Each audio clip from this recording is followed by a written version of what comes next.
శ్రీ కన్యకాయై నమః. ఓం శ్రీ జగన్మాత్రే నమః. ఓం శ్రీ ఆదిశక్త్యై నమః.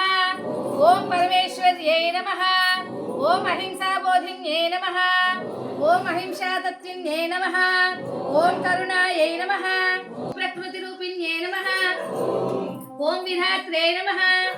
ఓం విద్యాయై నమః. ఓం శుభాయై నమః. ఓం ధర్మస్వరూపిణ్యై నమః. ఓం వైశకులోద్భవాయై నమః.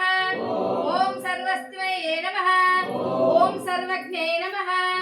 ఓం నిత్యాయై నమః. ఓం త్యాగరూపిణ్యై నమః. ఓం భద్రాయై నమః. ఓం వేదవేద్యాయై నమః. ఓం సర్వపూజితాయై నమః. ఓం కుసుమపుత్రికాయై నమః. ఓం కుసుమనందివత్సలాయై నమః. ఓం శాంతాయై నమః. ఓం గంభీరాయై నమః. ఓం శుభాయై నమః. ఓం సౌందర్యనిలయాయై నమః. ఓం సర్వాహితాయై నమః. ఓం శుభప్రదాయై నమః. ఓం నిత్యముక్తాయై నమః. ఓం సర్వసౌఖ్యప్రదాయై నమః. ఓం సకల